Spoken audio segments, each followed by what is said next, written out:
just when it's scheduled.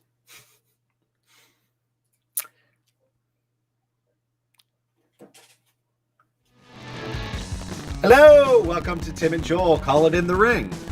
I'm Tim. And I'm Joel. And I'm tired, man. How are you doing? I'm real tired too. It's been an exhausting week, a little more than a week.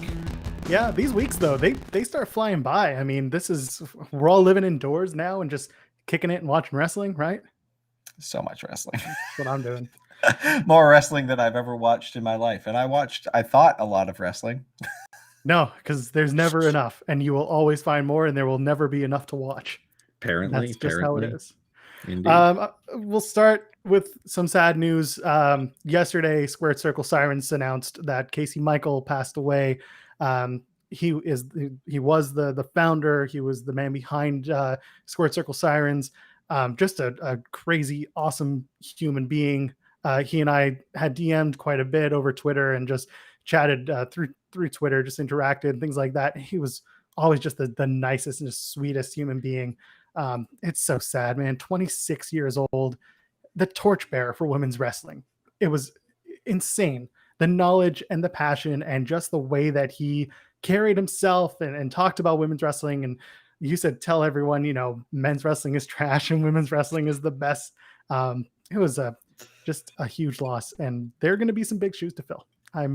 I'm going to miss seeing his take on everything, but it's sad. 26 is heartbreaking. It's too damn young, man. 26. Yeah. And then the hits keep coming, because right after that, we're announced that The Rock and his family all tested positive for COVID-19. The good news is they're all okay. The kids didn't get sick. Rock and his wife were sick, but they got through it. They're okay. They had a whole post on social media about it on Rock's Instagram. You know what? Listen, happy to hear they're okay. I'm hoping it wakes a lot of people up who may have other thoughts about COVID-19. It's serious, man. Wash your hands, wear your mask. It's not that hard. AJ Styles tested positive last month. He said last night in his Twitch stream, he did not get it so rough, he says. And Kevin Nash also tested positive. So everyone's coming out of the woodwork and saying that they got it. And I'm really hoping people start paying attention. I mean, yeah, and I guess they all just kind of kept it quiet for a little while, which I find interesting. But I mean, I don't know. Is a bunch of rich folk getting COVID-19 news in the U.S. anymore? Best to wait for a quiet moment. And you know what? It's better than a bunch of them sitting down and saying, we're starving for money and we need to work. I'd rather hear that they're okay and taking the virus seriously and telling people to take it as seriously as well. So we're not here to preach. We're here to talk wrestling. And some more news came out this week. The Mauro Ranallo and WWE have parted ways. Mauro's in BC, in our home country, but on the other side of it. His mom has been in the hospital. He wants to spend more time on other projects and working with charitable organizations and just to focus on his mom's health. I think the world of Mauro. He's great. He always had so much to give to NXT. So, we'll see where he lands. I don't think he's going to be sitting idle for long. How about you? Yeah, I don't know. We were talking about this last week, and I'm a bit disappointed because I did love hearing his voice. Like, he's got a great quality to his voice. He made blunders like everyone else, but it's still I'll miss him a lot, and I wish him well. Like, I get why he's made the decision he's made. Absolutely. And in the wake of that, Wade Barrett has joined the NXT US commentary team, which is pretty amazing. And today we found out Nigel McGuinness is going to join the NXT UK team. That's pretty awesome. Nigel has been kind of overseas since COVID-19 hit and the pandemic started. So it's nice to see that, while he was furloughed, he's being brought back to work. I'm all for it. Nigel's one of a kind. Yeah, it's all good news. So I like Wade. He's been filling in well. So. Yeah, absolutely. Speaking of NXT, there's a talk about moving to Tuesday. We've had 1 week on Tuesday, which did well in the ratings. We have another week coming up of NXT on Tuesday, Super Tuesday, and then Super Tuesday Revenge. Either way, hey, you know what? There's talk that the NHL push and the fact that they had to push due to the NHL was a happy accident. I think that's pretty cool. If the Canadians get their way and they're going to move NXT to Tuesday, it certainly helps us who love to watch wrestling on Wednesday without having to keep track of both. Maybe we can watch one day and watch the other. I'm pretty happy about the idea. How about you? Yeah, no, it's good. Like I kind of have been missing NXT, and I keep having to watching it.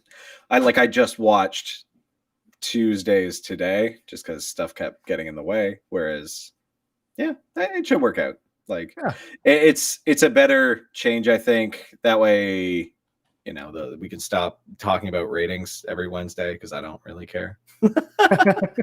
But people will still talk ratings, I'm sure. But whatever. You know what? I'm a big fan of the fact that we also found out there's a takeover that's been scheduled for Sunday, December 6th. I think that's pretty exciting. That's a Sunday night, so it's going to be potentially a rare Sunday night takeover for NXT. And the idea of moving to Tuesdays, again, I'm all for it. If you guys want to pop into the chat and let us know what you think, if you're watching on YouTube, if you're watching this after the fact, you can comment. How do you feel about NXT moving to Tuesdays potentially? Like I said, I think it's great. Except maybe for Impact Wrestling. They might have, listen, they don't have on Access, they don't have nearly the reach that USA does. But one good thing about it is that they do have a built-in replay. So if you didn't watch it live on first run on Access, you can watch it again right afterwards. Yeah, so that's all that matters. Like, I'll be honest, Impact. And the more I think about this, the more I don't really know why, but like Impact is kind of low on my priority list for watching. And it's not that bad. And I think they're doing some really interesting things. So maybe I'll make more time for it. It just feels kind of, I don't need to watch it on Tuesdays, but I will watch it probably. Do you think that maybe the fact that Impact has had that stink on it for a long time, maybe that's what caused your, moving it to the bottom of your list? Yeah, I stopped watching. Was it Hogan and Billy Corgan were involved at a certain point? Maybe not the same time, but at different points. Yeah, but both of them ended up getting into fights with the people in charge, and it just seemed like a real mess the whole time. Yeah, it's different now. So yeah, and Kurt Angle did some of his best work there, which is kind of funny. So I don't know. Yeah, absolutely. Speaking of people who are back in Impact Wrestling, Tennille Dashwood showed up this past week. She wants a shot at Deonna Purrazzo, but Kylie Rae has first. She's the number one contender. So how do we find out? Fresh from Wrestle House. And that's the thing. I don't know if you saw it, but there's the clip that Impact posted. Deonna was doing the black tie affair at the Impact Zone or whatever they're calling it now. Where all of a sudden Wrestle House transported back into the Impact Zone. As long as it takes, I guess. I don't know. I'd love to hear how that works. I don't understand how any of that works, but I've given up on trying to. I gave up on Wrestle House, but you know what? They're back, and hopefully we're getting closer to Kylie Rae. And if we see Tennille and Kylie and Deonna tear it up, I'm all for that. They will do a great job. Speaking of great jobs, you know what? Eric Young is now the Impact World Champion, signed for 2 years to Impact Wrestling. It's something else. Yeah, we'll see. I'm curious where they're going to go with it. He came back, and I like his look now more than I think I ever have. So, you know what, Eric? When he was in Impact, he originally before all the NXT and Sanity stuff, Eric was the face of Impact Wrestling.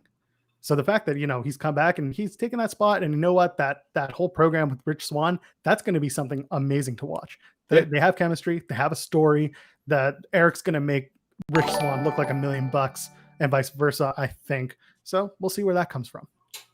Cool. Yeah. Speaking of coming from, Rey Mysterio tore his tricep at Payback. It's nuts. Wow. It's not fun. Do you know when it happened? I didn't see when it happened in the match.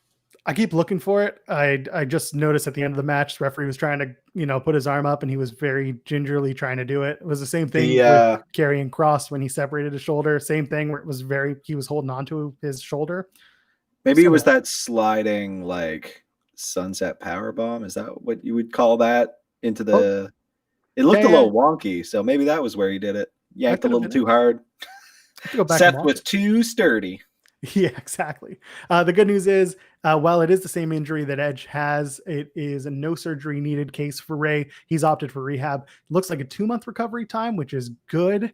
And he could show up earlier because Ray has been insane on the comeback trail in the past. He's got 3 years of a contract being offered to him, and the entire Mysterio family is showing up on Raw. I'd like to know what comes next now that Ray's out for a couple of months. Is Dominic going to be a bigger part of the show? Are we going to write him off for a bit? Is it going to play into the contract negotiation? What do you think? You know what? For 2 pay-per-views in a row, I mean, notwithstanding the fact that they were 1 week after the other, I would say Dominic might have put on the best matches in those pay-per-views. So, yeah, you know what? I wasn't optimistic when he started. I'm here for it now. He has proven me wrong. So, you know what? I think he can. It's more of an opportunity for him. It gives him a good narrative way to kind of rise to the forefront, and, you know, young lion takes over the old lion's position type thing. Yeah, I think so. Speaking of some young lions, Ring of Honor's coming back September 12th. Hey, they're all going to be part of the Pure tournament. The ROH Pure title comes back starting September 12th. I'm going to read off all of the competitors for the tournament. You got Jay Lethal, Matt Sydal, Jonathan Gresham, Tracy Williams, PJ Black, David Finlay, Josh Woods, Kenny King, Rocky Romero, Dalton Castle, Tony Deppen, Wheeler Yuta, Russ Taylor, Fred Yehai, Silas Young, the last professional wrestler, and Delirious, whom some of you may know as the head booker of Ring of Honor. I have feelings about that. Yeah. I mean, I get it. Maybe it's a question of how many performers you can have at your, dispensary at the current time. You're dealing with a pandemic and you're trying to make this bubble, and Delirious is already there because he's booking for TV and things like that. But also it's for people like us who know who Delirious is in the backstage, it's a little questionable to me. Is he? So I don't know much about Ring of Honor. I was just trying to watch some of their stuff, but they're airing like clip show type content right now. So is he the type of person who's going to be real arrogant with his own presence? Because that's when it doesn't work at all. Like, if you can work within an organization and just be like a small part of it, it's fine to kind of fill up that time and add in another body. But if he's the type of person who's going to arrogantly take over or kind of make himself the focal point, then it never really works, in my opinion. Delirious in one word is insane, in a good way, but also it's I just find it really interesting that he's put himself into this tournament.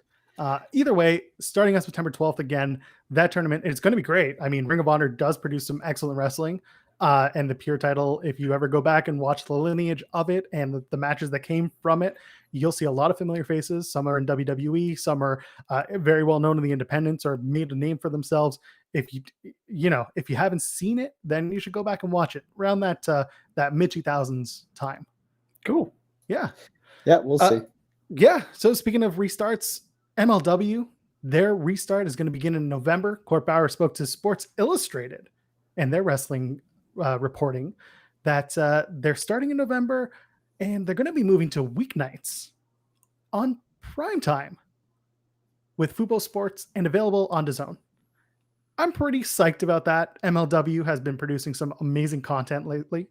The stuff that they've been doing during the pandemic has been all right.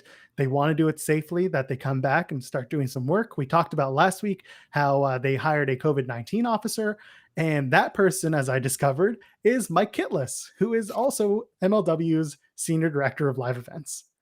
So they didn't hire someone new. Nope. Kind of a bit of an overstatement, maybe. They just had the guy who already books their shows book the venues and deals with the security and the health. They just had him undergo the proper training. So he took like an online course. Is that it? I mean, it's available through the WHO. I highly recommend it. I spoke to my partner about it, and she ended up telling everyone at her office where she is that they should be doing this course because she does work with larger populations of people. So I think it's going to be. Listen, I think it's great. Kitless has been with MLW for almost a year, and before that, he worked for MSG, so he knows what he's doing. I just think it's kind of funny that he is their COVID-19 officer. Which, by the way, to be that officer, there are going to be certain steps taken, such as talent being tested before they get on a plane and after they land. And then the production equipment is going to be cleaned daily. The location of where they're going to be filming is unknown to fans. They do not want to have any issues with safety. They want to keep everything clean and follow their precautions. But Court Bauer did say that it's going to be a very gritty presentation, an empty arena style. And he said, quote, a raging bull setting. Tell me, because we talked about it off air. I want you to say it again. Okay, like I think one, invoking the words "raging bull" in like a film setting is probably a bit dangerous because like you're a pro wrestling show, you don't have the resources that like Scorsese would have. Nor do you have that level of talent in a cinematographer. So like I'm expecting a lot of shaky, bad camera work instead of what they were going for. Like, anyway, I'll watch and find out, but I would prefer not to get motion sickness while doing so. So we'll see. Well, you know what? People who do have amazing quality shots and amazing quality filming has been the WWE in their documentary series. The Braun Strowman Chronicle came out last week. I watched it. I think you should too. They're usually done more in kayfabe. They kind of blurred the lines in this one. Braun talks about being Adam, his real name, and talks about his past. But they still babyface him. They still make him look like a good guy and a good wrestler. Overall, it's a good watch. It's worth checking out. It's different from like the Dean Ambrose one where Ambrose was just upset that no one checked on him when he was injured.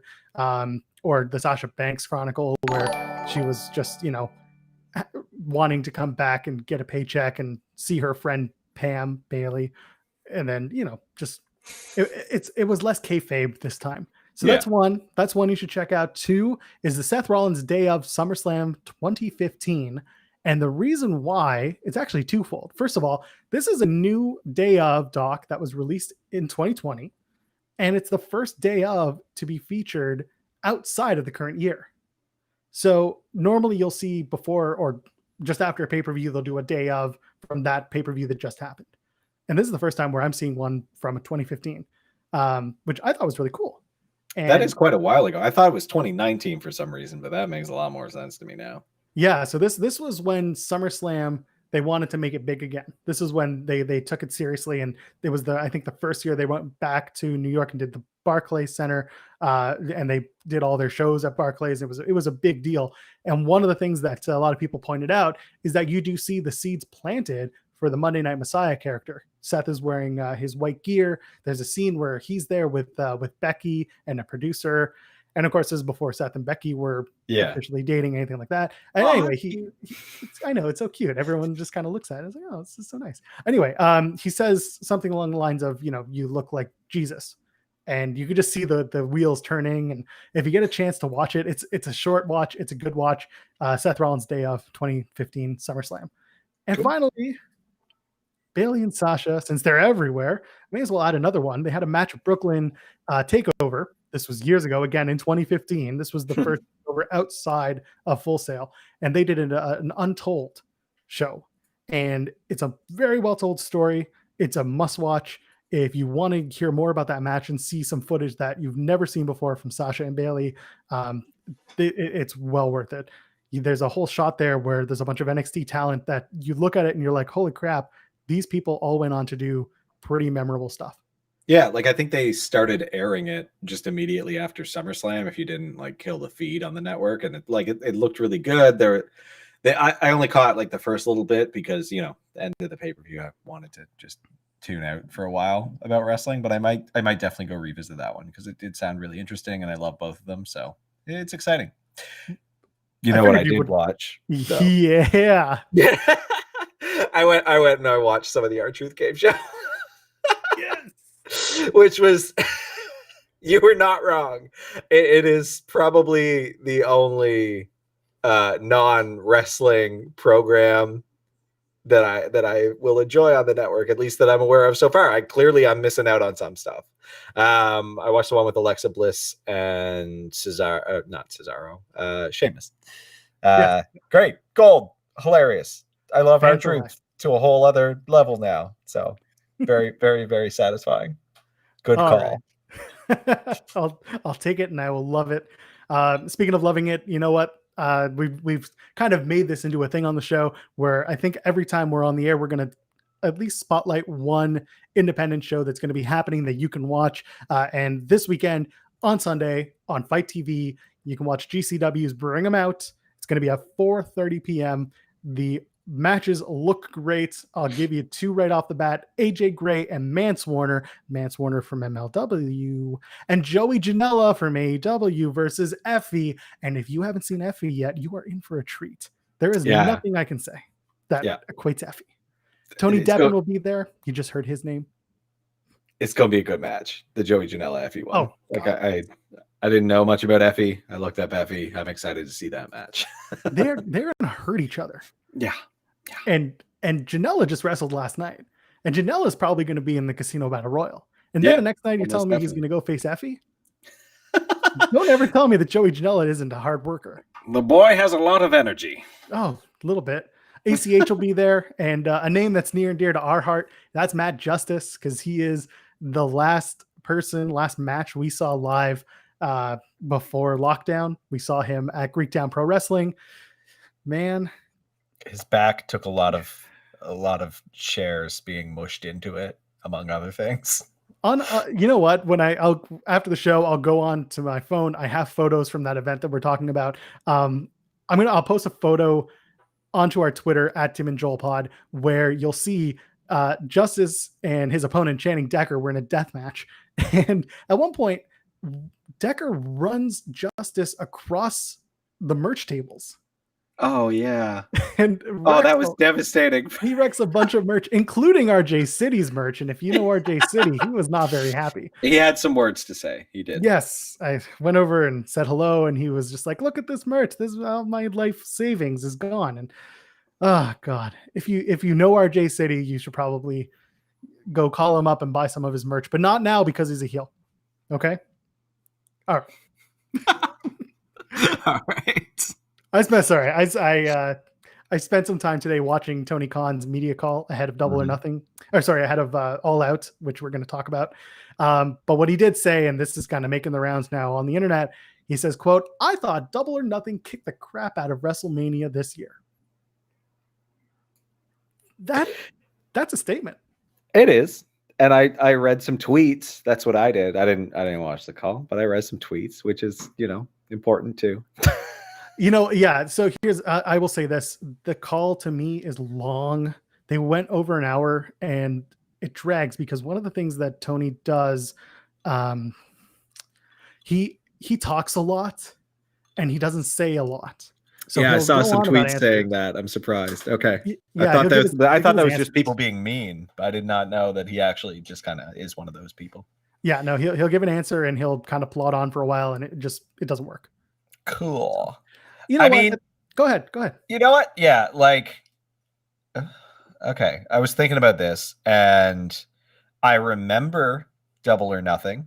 I remember the Stadium Stampede match, which I loved a lot. Casino Battle Royal was also that card. Yes, I believe so. The one where Brian Cage came. The ladder match. Yeah, the ladder match. Not Battle Royal. That's coming up. The casino ladder match. Too many casino things. Everything's a casino. I don't know why. Yeah. Where are they based? Florida? Now. Okay. Because it's Double or Nothing. It has the casino and Anyway, go ahead. I really enjoyed that pay-per-view. And I got to say that there were moments in WrestleMania that I really enjoyed. Boneyard, both cinematic matches were great. I remember the Kevin Owens Seth Rollins match. I wouldn't say blew it out of the water or kicked the crap out of it, but like it was comparable, and I didn't have to watch like 8 hours like to get, maybe 2 hours of satisfaction. Mm-hmm. Yeah, no, I'll agree. And you know what? About the quote itself, I mean, listen, the guy owns a wrestling company. Yeah. He's got a big show coming up on Saturday night. What did you expect? He's going to put over his own product. Gotta And sell he's it. going to want to get people talking on Friday to bridge into Saturday. It's just what you do. I would do it too. It'll be better than Payback. Payback was not that bad. So you know It was what? not that good either. Well, let's talk about our favorites, because now we're going to do positives and then we'll do the negatives. This is how we do it on this show, damn it. Let's talk about favorites from SmackDown and Payback. Sami Zayn is back. Roman Reigns is back. And Alexa's turning into the girl fiend. Not the girlfriend, but the girl fiend. You got the dress. I'm into it. You know what?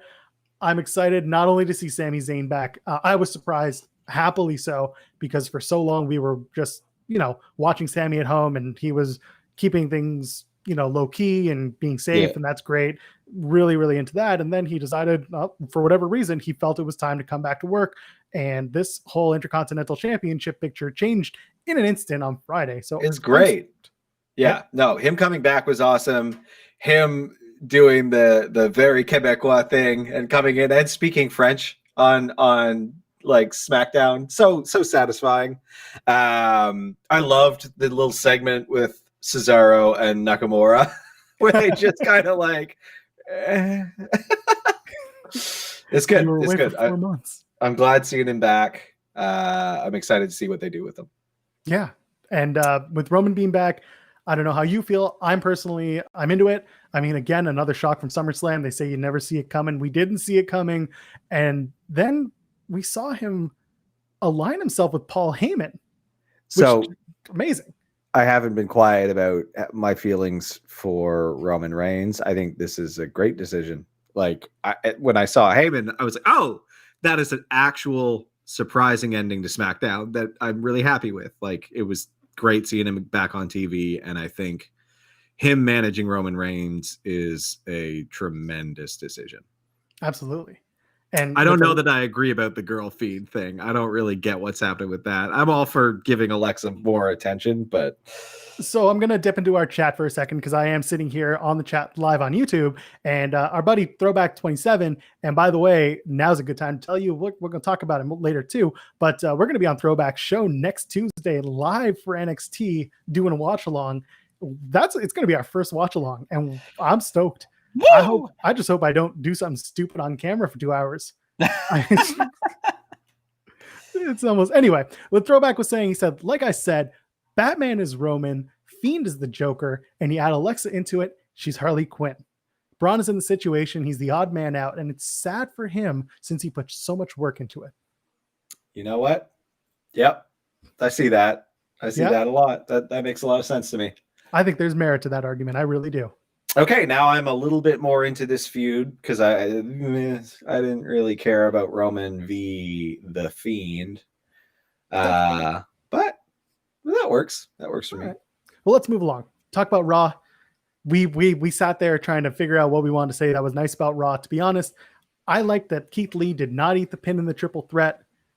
They're going to keep him strong. I'm fine with that. I just want to see the Fiend, or sorry, Keith Lee. I just want to see Keith Lee put into a position where he's dominant, but he's not just dominant for a minute and then pulled back. Yeah, same. Like, I don't like when they do things like make people like Brock Lesnar or Goldberg, like I said last week, but I do like, you can't make him seem like a rookie, I don't think. Like, if you're going to push his character and you're going to keep all of the stuff like bask in his glory, he's got to actually be pretty glorious. So I thought that triple threat match was good overall. Going back to Payback quickly as well, and Keith Lee, I think that the Spirit Bomb and like Randy Orton, the way he sold it looked awesome. It was a good finish.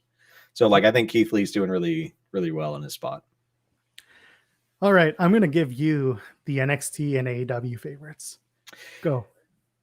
NXT Street Fight. Weirdly, I think I overhyped the Iron Man match for myself. I'll get into more of that in a minute. But like the street fight was really great. Did not expect that to kind of take the cake for me, and it really did. That crane, the forklift spot, I guess it was really cool.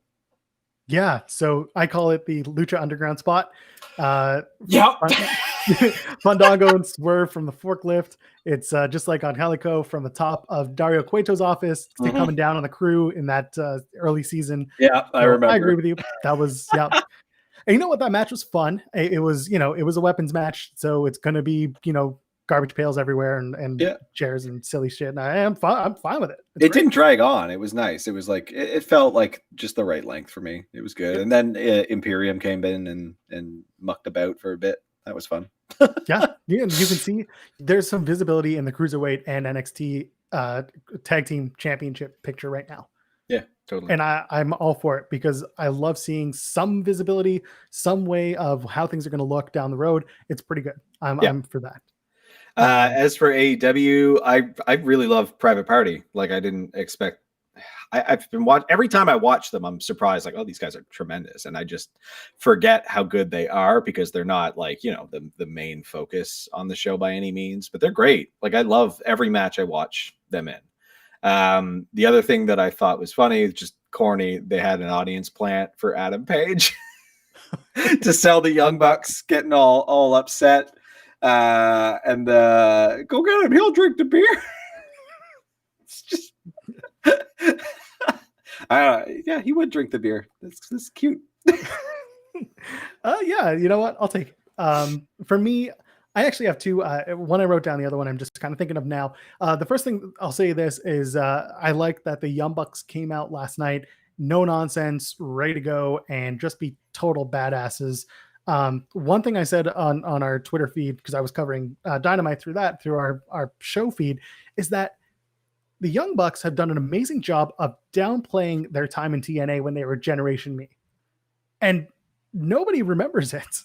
Yeah, it's the one thing where it's just like you'll see it and you'll be like, oh right, those guys. They've done such a good job of being the Young Bucks, going to Japan, going to PWG, running the Indies, going to and forming AEW that. It's almost like the blemish that was Generation Me is like just gone. So yeah. I like where it's going. I think it's time for the Bucks to have that mean streak again. Hopefully what we see it all out is going to be just a carry on from that. And speaking of which, Thunder Rosa, she had a match against Serena Deeb. Serena Deeb's first televised match in 2 years. And it was a long match. Yeah. And it was a solid match. Yeah, wasn't Tony talking about it today about how he like wanted it to be the anchor off like the second hour? Yeah. It was good. It was really good. It was a solid match and a great showing from both of them. It's going to make a lot of people hopefully more excited to watch the match this Saturday All Out with Thunder Rosa and with Hikaru Shida. We'll talk about that a little bit later. But for now, let's hit the negatives because that's what we do. We take one side and we'll take the other. What did you not like from SmackDown and Payback? From Payback, I don't love the execution of the main event, like the triple threat. I didn't like that Roman Reigns, it didn't come out until the very end. Like, I know what they're doing. I don't disagree with it necessarily. It was just boring for me to watch because it felt like just a rehash of the match I had just watched last week. Cool, they broke the ring, which I think I specifically mentioned as something that I remembered as a moment last week. Yep. I didn't mean just do the same thing again. Like they're big guys. They're big guys, but they're not as big as Brock Lesnar and Big Show. So I don't really care. It was a moment. I think you hit it on the head. It was a moment.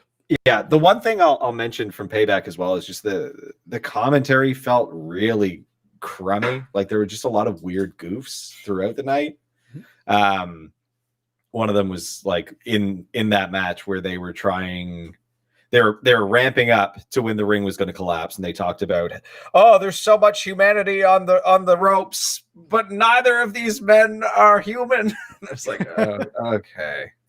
What about Charles Robinson taking that bump? The referee just yeeting himself out of the ring.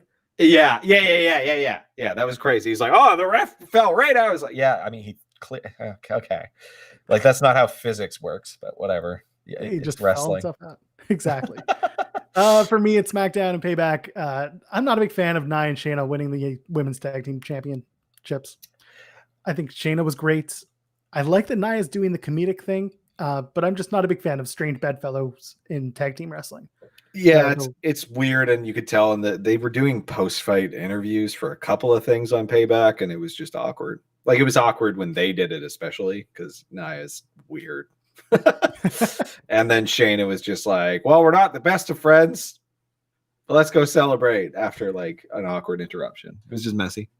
If you really want to see Shayna Baszler at her funniest and still be watching WWE programming, Raw Talk, lately she's been having a back and forth with, of course, R-Truth. They've been going off on fish and toppings for fish and just insane silly stuff like that off the cuff. It's almost become the R-Truth tries to crack Shayna every week. So if you get a chance, go watch Raw Talk, because those segments alone are worth their weight in gold. I might actually do that, because that does sound good. Like, yeah, I don't know. I'd say that I wouldn't expect that tag team to last very long, but I also like don't know who's gonna take over, because there aren't very many women's tag teams right now. Which brings me to my next point. What I didn't like about Raw, they broke up the Iconics. It's nonsense, and I don't know why, and I'm upset about it. You know what? There's the news all over the internet is Vince loves Peyton Royce. Good for him, old weirdo. I don't care. I think Billie Kay is going to be an amazing comedy singles wrestler out of this. She is absolutely hilarious. She's got the facials. She sells. When she gets knocked down, she dies. It's phenomenal. They're both fun. They're both fun. Yeah. So you know what? If anything, if let's say Billie Kay is upset that Peyton Royce is being picked to be the one pushed to the stars, this is Billie's chance to be like, no, this is my time, because I am the one that people should be watching. I'm funny. I'm talented. I can make it work. Yeah, I think it's just that attitude that WWE has that, we're seeing it with Big E's push right now. They won't stop. Like, they keep treating the tag team division like it is inconsequential entirely in like a minor league situation. So let me tell you what I didn't like about Raw. And this isn't going to shock anybody because it's already been mentioned in the chat. Retribution. They're back. And you know what's the best part? They got in and they never left the Amway Center. They just chased down Angel Garza and Demi Burnett, whom, by the way, I think is the leader of Retribution. Demi Burnett, I got my eye on you. I think she's the one. No one suspects a thing. That's right. And now, this is the best news that I read all week. According to John Pollock from Post Wrestling, Retribution is now a Raw exclusive act. That can't be true. What? Anarchy is brand exclusive. What? What? I love it. I want to see what happens. I think it's funny. You know what? I'm going to come back to the Iconics conversation. Patel Ron 6 actually said, what's happening with Carmella lately? I can see her fitting in with Billie Kay. Does she still wrestle for WWE? Carmella is still wrestling. She's, I think, just been taking some time off and doing the at-home thing, waiting for something. Got it. Okay.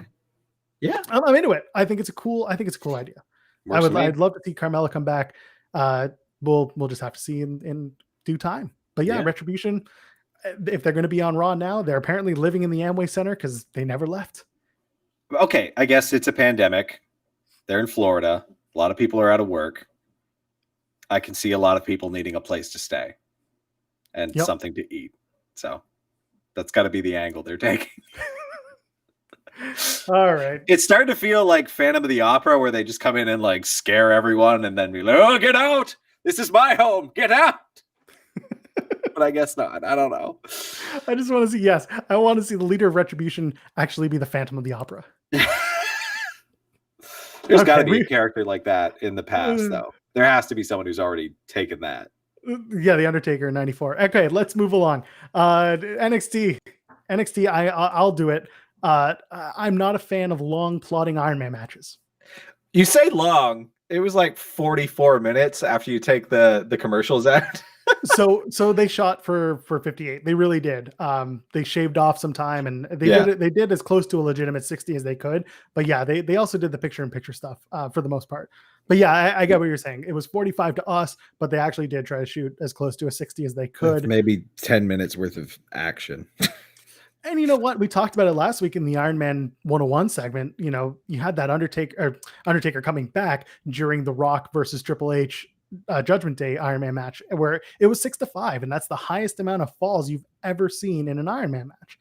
I made a joke on Twitter that was like, it should be 9-9-9-8 going into the last 5 minutes. Yeah, like I like the way they finished it in that it was kind of novel, like that last second catch up, which was a bit problematic because there was a 3-second timer when the pinfall counted, and the referee managed to count to 3 in less than 3 seconds, significantly less. Like, so it's like as he covered him, it showed 3 on the screen, and I was like, oh, he's not gonna make it, and then it was like, oh, okay. And the only other thing is, like, it's silly to me at this point that, like, there have been a lot of ties. Why is there not a plan put into their contract? It's a little bit too silly, because like Regal had to come out and be like, this, yeah, of course that. Yeah. Why give them time? Oh, we're out of TV time, but sure. So next week we're gonna see Adam Cole versus Finn Balor for the NXT Championship 1-on-1. It's gonna kick off NXT on Tuesday. Who you got? Finn, actually, I think it'll be a good match. It will be a good match. That's an agree for me. I think Finn Balor will take it. And you know what? If you can sneak him out to the UK for that well-intentioned match with Walter, I think I'd like that. I would love that. That'd be very We'll see fun. where we get. In AEW this week, I didn't like the mid-show Rumble. I thought it was awkward. I get that you have to promote a casino battle royal, but it was just, to me, it felt really janky and just kind of out of place, especially coming back from a commercial and still being in the ring. Yeah. And then cutting away to a pre-taped segment as well was weird. And like Eddie Kingston was mid promo when it seemed like he got distracted by, like, him and Taz. Some other people came in. I can't remember who it was. It might have been Sean Spears. Jake Roberts. Yeah. Totally with Sean Spears did come in. Yep. Yeah. It was just like, what is, like, he got distracted. And he's good. He's real good at cutting promos. That it wasn't his fault. It was just a mess. Like, it was an uncoordinated, weird mess. And I don't know. Every time I see the FTW championship, I just get annoyed. Hey, you know what? Hand of God, Tony said today they're going to do something with it. So cool. I'll believe it. It's great. They introduced it and it's been here and there's nothing happening yet. You know what? If the FTW title is going to be a gimmick title, at least it's going to match what's going on for today's 101. Hit me with 101. Yeah. So I'm just going to go over what gimmick matches are generally. So last week, I think it was, I went over last week I went over Iron Man matches. The first week I talked about how a basic match works. There are victory conditions, usually a number of them, that are involved in a standard match, whereas with a gimmick match, there's usually only one or an alternative set of conditions where you can win the match. Examples where maybe they just take away some of the other matches are submission or I quit matches where someone must submit. Other matches are like the upcoming Mimosa Mayhem match this Sunday. You bet. This Saturday, where there are still 3 victory conditions for reasons I don't understand, as mentioned last week. But one of those conditions is chucking your opponent in a vat of mimosa. Other examples are things like ladder matches, where you climb a ladder and you need to pull a belt down from the roof, or a tables match, like you saw on Dynamite, where you have to be thrown through a table. Simple things like that. So that's basically what a gimmick match is. There are so many of them in pro wrestling, and the limitations kind of end where your imagination does. I'm going to give you some homework because it came up in the chat. I asked, what are your favorite gimmick matches? And Alex Thomas brought up the King of the Mountain. And I don't know if you know what the King of the Mountain match is. I do not. Explain. No, I'm not going to. Instead, Not I'm gonna going explain? to give you. I'm going to give you some homework. It was a TNA fun match. It was a Jeff Jarrett craziness. Watch that and watch the reverse battle royal from TNA. I think So I've you'll. seen a lot of early TNA where they had like a lot of different gimmick matches. Like they had their octagon ring and they had like the X match or whatever Mhm. with the crisscrossing thing at the top. So maybe I saw this because that sounds like when I was watching things more. Yeah. I'll look it up. We'll go back. We'll bring it back next week when we talk about some Impact stuff. Okay, but for now, we have a pay-per-view on Saturday, and the reason we're talking about gimmick matches in 101 is because there are a lot of freaking gimmick matches in this pay-per-view. Someone pointed this out to me the other day, and I had to go through the list and just look at the matches and see what's there. I'll start from the top, and we'll give our predictions too. For the AEW World Title, you've got Mox versus MJF. Moxley is banned from using the paradigm shift, so there's gimmick one. I like the fact that Moxley has been able to win big matches without using the paradigm shift. I also like that he went ahead and beat the living tar out of Captain America's Walmart cousin last night. Yeah, that was pretty satisfying. I see that match going like Mox wins, probably, is my guess. I feel like he's going to get a paradigm shift in there when the ref takes a bump or something, if that's even how it works. Because again, the rules of some of this stuff gets a little bit murky. Like, cool, he's banned. He signed a contract, so we have videotape of it. How's that going to work? We'll see. Can he use other types of DDTs? Like, if he swings it a little, like, I guess we'll have to find out. yeah, Maybe that can play into the finish of the match. He didn't use the paradigm shift, but he used because paradigm's like a variation on it. Paradigm's double underhook, right? Is that what he does? And he lifts them up, and he lifts them up, and yeah. What if he just does like a little spinning DDT? There you go. What if he does the Raven effect? Yeah, that's a. What if he does the Jake's DDT? Whatever. Okay. So there you go. Who do you think is going to win? From that one, Mox. Yeah, keeps the title. Yeah, I would love MJF to win, though. Honestly, I think that would be really fun. Mox has had the title for a while. Yeah. Plus, MJF is cutting promos like nobody's business. I agree with you. I think MJF will have his time. It's not now. Yeah, Mox, and also you're not going to beat the number one wrestler in the PWI 500, are you? Right after they just announced it, he had a hell of a year from July 2019 to July 2020. That's what they based the PWI on. Yeah, you know what? I'm fine with Mox coming out a winner in that one. Yeah, he's the guy. It's fine. He's also cutting promos like nobody's business. Not quite as good as MJF, but he's with them. Someone in the chat just said that it would be cool if we did a stream on Saturday for All Out. If we had like a live, a watch along. Let me see what I'm doing Saturday. I think I'm free. We'll see what's going on. We'll see. Chris Jericho and Orange Cassidy. We'll keep going. Mimosa Mayhem. Mimosa Mayhem. Is this? Can I ask a question? You remember back in the early 2000s or the mid 2000s when they did the WWE Divas like Thanksgiving gravy bowl matches or the Halloween dunk tanks? Do you think of that when you think of the Mimosa Mayhem match? Yeah, it's the first thing that came to mind when they mentioned it. But yeah, it's a couple of dudes. It's fun. It's a little bit of a paradigm shift in that. So nice. I'm fine with it. I'm excited. So you don't think it's too hokey for AEW, who's the serious friend? You've been the one who's told me this stuff because I didn't hear it. What I heard about AEW when this was launching was that the tag team division wasn't going to be treated like crap. That's what I knew about AEW, and that's basically where it began and end. Mm-hmm. So, like, if it was advertising itself as being like this purist thing, and then they hired Chris Jericho, they royally screwed up.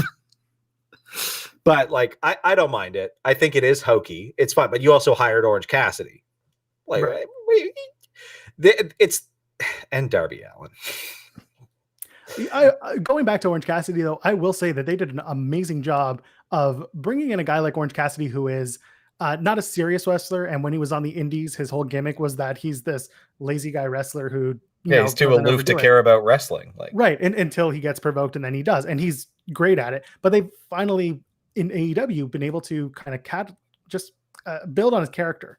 and kind of categorize it a little bit closer to what it should be as a wrestler when he gets upset or when he's, needing to get riled up in the moment. Yeah, he gets pushed, and I think like the way that they built this feud has been really, really strong. And like, part of me is still curious why they kept in the pinfall submission victory conditions along with the mimosa. Like, I'm still 75% certain someone's going in the mimosa of that, but like, it is odd to me that they left that in. And it might be like, I don't know, like they've done a really good job of making Orange Cassidy seem like a real genuine guy who's just been pushed to his limit. And they've done the back and forth now for a couple of weeks, and him sprinting out onto the set and just leaping across the announce table after 2 hours of listening to Chris Jericho. Like, it was satisfying for me. Like, I felt like Orange Cassidy in that moment. So I'm excited for this match, and like, hokey or not, maybe that plays into it. Maybe Orange Cassidy is just like, I'm done with these stupid games. So you got Orange Cassidy? Yeah. I think he's taken it. I think Jericho, like, I don't know that he respected him at first, like like IRL, not kayfabe. Like, and I think he kind of grew into him now. So I'm willing to bet that Orange Cassidy wins. There's been a lot of conversation of what if we see Mike Tyson come back. Can Mike Tyson? That was a no, by the way, for anyone not watching live. No, Mike Tyson, please. Just go away. All 10-tier pigeons, sir. Enough people are talking about Mike Tyson, so we won't do that. Instead, we'll move on to the AEW tag team titles. Kenny Omega and Adam Page versus FTR. This match is going to be good. Yeah. It's going to be hot. I mean, you got Page is no longer in the elite. How's that going to factor in? We talked about we talked about the Bucks. They're gonna have a match later on in the night. But like, is this gonna be the match of the night, do you think? Quite possibly. I don't know. There's so many good matches. Like I didn't love Dynamite this week, but like the arcs they've done for this pay-per-view are pretty strong for most of them. And like, I'm really excited watching Adam Page kind of slowly degrade. His face is doing some curious things. Like, I can't really tell where his head's at, and I think that's what I'm supposed to be getting. So I said it last night. Adam Page looked like he was on a 7-day bender when I saw him last night on Dynamite. So it looked good and it felt real. Like, it's really, really strong. And like, almost certainly Omega and Page are breaking up, and in this match, like, I don't know if it happens in the match or if they lose and then it happens, but like, it's I don't know. I see FTR winning, obviously. I think I can get behind FTR winning. They want to bring tag team wrestling back to the forefront of AEW. I get it, and I am all for it. I think it's just going to come down to, what's the story between Omega and Page, and having it not supersede the not the conversation, but the match and FTR's involvement in potentially winning the tag titles. No, yeah, they'll still give them the time to showcase their stuff. It's just there'll be a degradation of sorts near the end. Yeah. So that will move down to the AEW Women's title. Hikaru Shida, who is the champion, takes on NWA Women's Champion Thunder Rosa.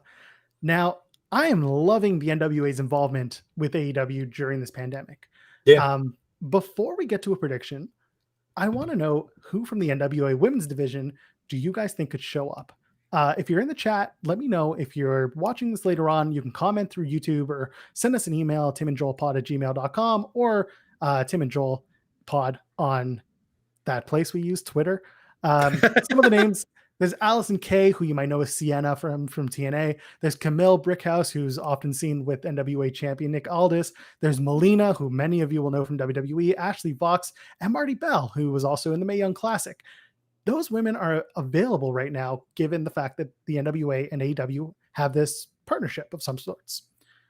I'm excited. Yeah, it's good. I don't know NWA other than that's Billy Corgan's one now, correct? Yes, like the one he works in. Yeah. I don't know much about him. I didn't know Thunder Rosa.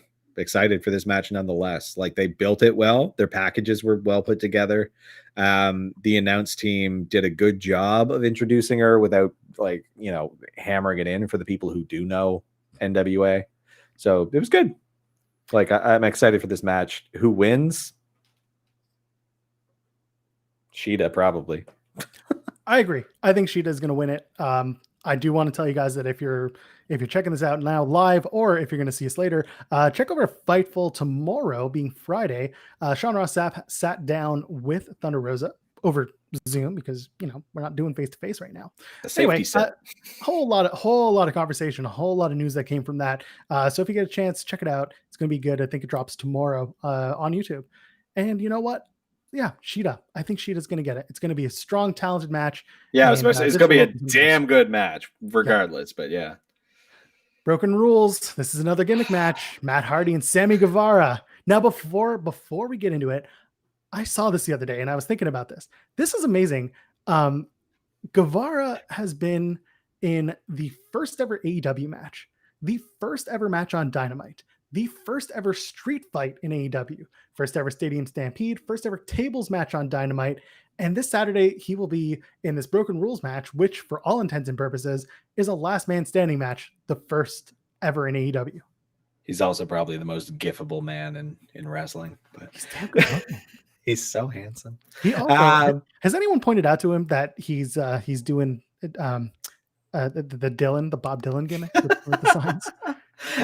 I mean, I feel like wrestling just kind of absorbs things that are popular already and then kind of mutates them a little. So it works. I don't even think Sammy Guevara's dad was alive when Dylan was doing this. Yeah, he is just a boy. Damn, I did not know that actually, that they were giving him all that stuff. And he's been great in all of it. The guy can sell like nobody's business. He seems to have no regard for his bones. But they stay rubbery, which is good. Go ahead. Yeah. If Matt Hardy loses, he's gone from AEW. I assume this is a cinematic match because that is the Hardy way. Yeah, so I assume Hardy wins because he still has time. Like, they haven't been talking like he's leaving or anything. So yeah, I could see it as Hardy as well. Plain and simple. Yeah. It'll probably be good. I don't like most of Matt Hardy's weird stuff. I like that he's trying to do something new, but it doesn't work for me. But the build has been great, regardless of whatever this match ends up being. Like, their matches have been fun. So if this is a little bit non-traditional, I'm already satisfied anyway. So. Yeah, and I think that chair spot, that inadvertent chair to the head, really kind of opened things up. Yeah, they got legs from that. And then what was that cut on, like, during the tables match? Like, that didn't look like he didn't blade himself. Like, he busted himself open by accident there too. It was weird. I didn't realize that the match could only be won if your opponent put you through a table. You couldn't. Yeah, there was none of that WWE speak where it was like, we didn't tell you how they had to go through a table. You just they kept saying it every time someone put themselves through a table. They're like, no. All right. Well, we talked about enough of that. Let's go with the 8-man tag match. I don't think we'll have too much to say. Dark Order, it's going to be Grayson, Uno, Brody Lee, Colt Cabana. By the way, Colt Cabana being the guy who's just hanging out with the Colt. I love it. It's Colt. He's taking on Matt Cardona, Scorpio Sky, Dustin Rhodes, and QT Marshall. Matt Cardona, who I don't think is actually in a contract situation with AEW. But no, he was just a few appearances with the last I heard. But I just want it to be a squash match for Dark Order. Same. I'd have no desire to. I just want it to be a squash. It has to be now. Like, yeah, I don't really care. All right. But you know what? We'll move on to the 21-person Casino Battle Royal. There's going to be a lot of names in here. So far, it's going to happen quick. It's going to happen so much faster than you'd expect it would. Although they were talking about the pay-per-view being really long, didn't they? I didn't see that. I think I saw that it was going to be like just shy of 4 hours is what they were saying. Good Lord. Yeah, that might not be. Yeah, we'll see. Well, we've got announced Darby Allin, Lance Archer, Brian Cage, Ricky Starks, Pentagon, Phoenix, Butcher, and The Blade. Eddie Kingston, and there will be others. I'm sure others were announced last night. I honestly didn't update my doc in time. Is Taz in it? Like, is Taz wrestling in it? I don't think so. I think he's just representing Cage. It was not clear. They should throw Jake the Snake in, though. That'd be fun. It's the last thing I want to hear. He's just like a little baby bird. And good coach Tully. He can go in and just be like, I'm going to win. That's all you need to do when you're a coach, is tell people to win. You know what? I have a soft spot in my heart for Tully Blanchard now because I sat 20 feet away from him at an Impact show once. He was bloody adorable. I just want to know if he wrote that bit or if someone wrote that for him. I feel like he did it himself. Yeah. He's just like, so what you got to do is win the thing. That's all you got to do. I think Lance Archer is going to win the thing. Yeah, Lance Archer is almost certainly going to win the thing. Good enough for me. And a tag match for number one contendership of the AEW tag team titles. We found out last night it's the Young Bucks and Jurassic Express. Pretty cool. I mean, Bucks are probably going to win it. Yep. Just, I mean, the storytelling's pretty straightforward. You can make it Jurassic Express and then have the Bucks kind of screw people, and we can go a little longer if we want, but I don't see why not, especially if FTR wins. Yeah. Yeah. Yeah, it'd be good. And then we'll go to Full Gear in November and probably do Bucks and FTR. I'm into it. Totally. And then in the buy-in, this match was announced last night, and you know what? It drew a lot of eyes and a little bit of ire in that it's Big Swole and a returning Britt Baker, DMD, in a tooth and nail match. It's a cinematic match. It's the most built-up show angle that we've seen in AEW for the last 3-4 months. Why is it on the buy-in? Yeah, so I saw you mention that, and I thought, yeah, that's kind of outrageous. Like, is this a slight against these two, like, great female wrestlers? But then, no, Tony spoke to it today, and I liked what he said. Did you see that? I did, yeah. Yeah, so he was talking about he's confident enough in them, and it's supposed to sell pay-per-views. So, like, you know, why not put something that people actually want to watch? Which is fair, because, like, when we were talking about SummerSlam, I missed the Apollo Crews MVP match because it was thrown on the pre-show without any fanfare, without any controversy. I expected it to be there, and then I just missed it entirely. So, like, now I'm going to watch the pre-show. I probably wasn't going to do that. But the fact that this became a whole thing, yeah, now I'll watch the pre-show. I agree. I think it's going to be a great way to get eyes in. Not everyone is going to put out the money for an AEW show because they are full price pay-per-views. It's not $10.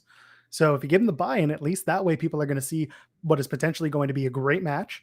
And next thing you know, people are going to look at it and be like, hey, I got to watch the rest of this because I'm hooked. I'll give them that. What's the gimmick? Do you know? No idea. Is it someone's got to knock out a tooth or break a nail? I mean, our buddy Throwback said tooth and nail sounds like eye for an eye. God, I hope it's not eye for an eye. I'm saying, like, you got to knock out a tooth or break somebody's, like, nails, but I don't know. One nail doesn't seem enough. You'd have to break every fingernail. Every nail and every tooth. And every tooth. And yeah. every tooth. Someone's leaving with dentures. All right. Let's run down SmackDown because that's going to be on first before we get to Saturday. So tomorrow night SmackDown preview, we're going to have a rematch for the women's title, the women's tag team title match. The rematch is Jackson Baszler versus Bayley and Banks. Why? I thought the rematch clause was abolished years ago. This is where they're going to do the split, right? That's my guess. We're saving it for SummerSlam 2086. Yeah, no, I think, like, yeah, the Bayley Banks breakdown is going to the BBB is going to happen tomorrow. All right, we're going to find out. I listen, it'll be a fine match. It'll just be hopefully quick and painless and just cement Jackson Baszler as the tag champs. Just the finish was good on SmackDown, so, like, I don't know what they're going to do with this one. Oh, the like, double submission, yeah. And then using Banks's arm to further that would choke less in my Anyway, there's another tag match on the card so far. Matt Riddle and Big E are going to team against Baron Corbin and Sheamus in a match that I will probably not pay much attention to, if I'm going to be perfectly honest. Just either pin Bro or do a DQ finish. There's nothing else I can see working here. Yeah, I don't know. What do you think of Big E's finisher? I was thinking this to myself earlier today. The big ending? Yeah. I think it's perfectly fine. The like whole it? Yeah, because you know what? They say in wrestling that your finisher should be something that you can do to everybody. And Big E is that power lifter, so it should be that he can do it to everyone. The reason I bring that up is because of how crummy it looked with Sheamus. Like, Sheamus is like a big guy, but he's not like the biggest guy. So I thought, I don't know. I like the idea that you come down full force with your arm kind of pushing into your stomach and kind of winding your opponent. Yeah, I guess you could do like a back break, like a squeeze. Okay. And finally, we're going to hear from Roman Reigns and Paul Heyman for the first time publicly together. This hopefully cements what everyone is waiting for, and that is a heel turn. It's John Cena comment from years past, now passed on to a next generation star. I think it's good. I'm excited for Roman Reigns, mostly because I love Paul Heyman. So Just let Reigns be a dick. yeah, I think he'd be good at that, and maybe give him another move or two. But yeah, Did you see the tweet about my name is in your throat because you leave your mouth open? I was like, I was like, I don't know if I don't know if that was tough or confusing. Loved it. It was very, yeah. Now Anyway. they're just going to let him go. They're just going to, no pun intended, take the reins off and just be like, you can say whatever you want, big dog. I and I'm appreciate really how looking forward. weird he is. That's what I like. Oh, yeah. He's a weird guy, it seems, so it's fun. Okay. And I'm gonna go off on a tangent for a second because we're out of time. Earlier this week, there was an interview with the Bella twins, specifically Brie, where she gives her baby's name, and the baby's name is Buddy Desert Danielson. Buddy's middle name is spelled Dessert. That's dessert. And then she went on to explain that someone in her family told her that there's some sort of connection between French and desert and dessert, and that because they lived in Phoenix in the desert in Arizona, that it made sense. She's basically trying to meaning make her way around the choice to name their kid after that meal or that thing you have after you eat dinner. We're Canadian. We some of us we speak some French, and the French word for desert is Dessert. It's not spelt with two S's. it's the same thing, man. What So the either someone hell? was trolling Brie Bella, or someone made a big mistake. Just pay the $500 or whatever it is to change the child's name. It's the middle name. It's the middle name. We are often so positive on the show, and I'm really excited for all the weekend wrestling that's coming up. But I had to bring it up because it was just insane to think about. We'll leave you on this note. Think about it when you name your friends and your kids and your dogs and your cats and your whatevers. Just think about the names before you give them, because Just they have Google to live it for the rest of their night. Yeah. Just Google it first. And with that, I think it's time to say goodnight.